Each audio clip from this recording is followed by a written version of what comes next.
É comum surgir a dúvida do que exatamente é a birra e por que algumas vezes ela acontece na madrugada.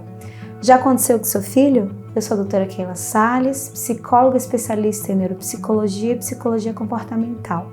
Continue assistindo esse vídeo para entender melhor sobre esse tema tão importante. As crianças estão descobrindo as sensações desde o momento do nascimento e uma delas é a brincadeira. É natural que as crianças recusem ir dormir porque querem brincar, ficar com os pais, ver televisão ou no celular. O ideal é que no momento de dormir se crie uma rotina para que a criança saiba que está chegando a hora do sono. E caso haja resistência, é importante conversar e explicar que o tempo já acabou e que elas precisam dormir. O que fazer quando a criança diz, não quero dormir? Eu acho que vocês devem ouvir muito isso. Não é correto obrigar a criança a ir dormir. O ideal é trabalhar a relação da criança com o horário de deitar de maneira positiva.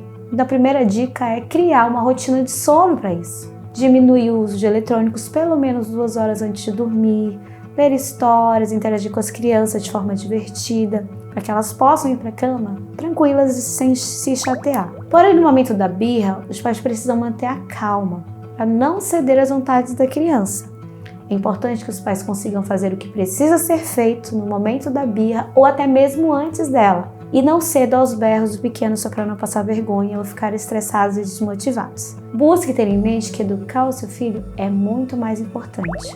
Não adianta muito você ser firme em alguns momentos, mas ceder em outros. Para o seu filho entender qual comportamento é inapropriado, tem que haver constância. Não mude as regras só porque vocês estão, por exemplo, na frente de visita ou em um ambiente diferente. Crianças são espertas e percebem que podem manejar a situação, de modo a ter o que desejam. Outra dica importante é não usar a violência. Dar palmadas, xingar, na visão de muitos especialistas, não tende a educar.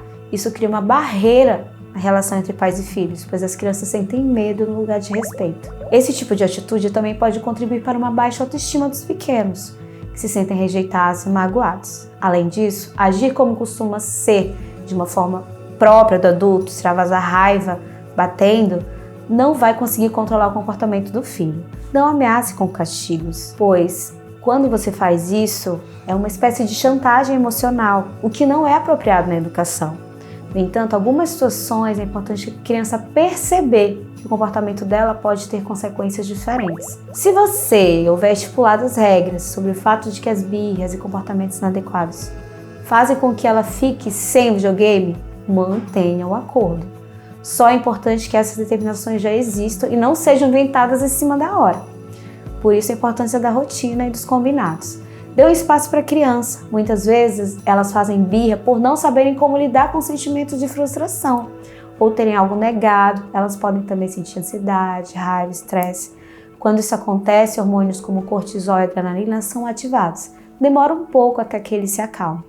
Da mesma forma como nós, às vezes, precisamos de um tempo e de espaço até nós nos recuperarmos de situações que nos irritam, eles também precisam disso para voltarem ao normal. Outro ponto importante é nunca proibir a criança de chorar ou dizer que ela está exagerando. Acolher essa emoção até é uma forma de ensinar a empatia e ajudar a se tranquilizar. Outra dica super importante é o diálogo. As crianças precisam conversar cedo com educação, com calma, aprender a se expressar de maneira adequada, não através da birra, do choro.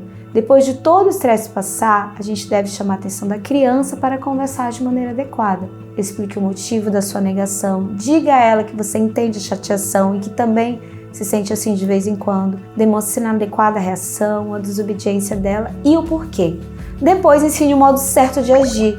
Também é importante que saibamos reconhecer os comportamentos adequados. Quando a criança agir de modo educado, por exemplo, não fazendo escândalo, chorando mesmo tendo um pedido negado, demonstre consideração por isso. Diga, nossa, você percebeu, você não chorou, você está melhorando a cada dia. Demonstre sentir orgulho por isso. Educar as crianças não é tarefa fácil, é desafiador. É preciso ter autocontrole para lidar com a própria frustração quando algo parece não dar certo. No entanto, a partir dessas dicas de como lidar com as birras, já fica mais fácil saber como reagir? Espero que você tenha entendido como você pode diminuir os comportamentos inadequados do seu filho durante a madrugada ou a noite. Se gostou, compartilhe para mais pessoas, para que elas possam ser auxiliadas com essas dicas.